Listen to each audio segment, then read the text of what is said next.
নমস্কাৰ বন্ধুসকল, আপোনাৰ সকলোকে স্বাগতম জনাইছোঁ। ষ্টুডেণ্ট লাইফত কোনো এটা বিষয় বুজিবলৈ কঠিন হয়, অৰ্থাৎ নতুন কথা জানিবলৈ অলপ সময় লাগে। সেয়ে আজি আমি কোনো এটা বিষয় কেনেদৰে পঢ়িলে মনত ৰাখে তাৰ বিষয়ে কেইটামান টিপছৰ বিষয়ে আলোচনা কৰিম।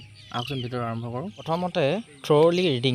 কোনো এটা বিষয় জানিবলৈ হ'লে তাৰ লেচনবিলাক থ্ৰ'লি ৰিডিং কৰিব লাগে। ৰিডিং কৰিলে লেচনৰ সাৰাংশবিলাক মনত থাকে।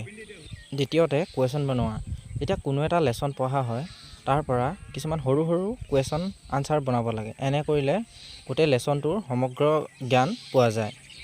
তৃতীয়তে আনক বুজাবলৈ চেষ্টা কৰিব লাগে। যেতিয়া কোনো এটা লেচন পঢ়ি যিবিলাক জ্ঞান পোৱা যায় সেইবিলাক আনক বুজাবলৈ চেষ্টা কৰিব লাগে। এনে কৰিলে জ্ঞানবিলাক বৃদ্ধি হয়। চতুৰ্থতে মুখস্থ কৰা। যেতিয়া কোনো এটা লেচন পঢ়ি যিবিলাক জ্ঞান পোৱা যায় সেইবিলাক মুখস্থ কৰিব লাগে। এনে কৰিলে টান বিষয় এটাও সহজ হৈ পৰে। পঞ্চমতে ৰিভাইজ কৰা।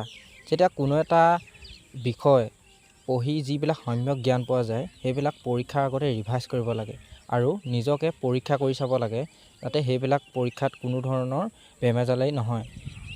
এয়াই আছিল কোনো এটা টান বিষয় কেনেকৈ পঢ়িব তাৰ কেইটামান টিপছ।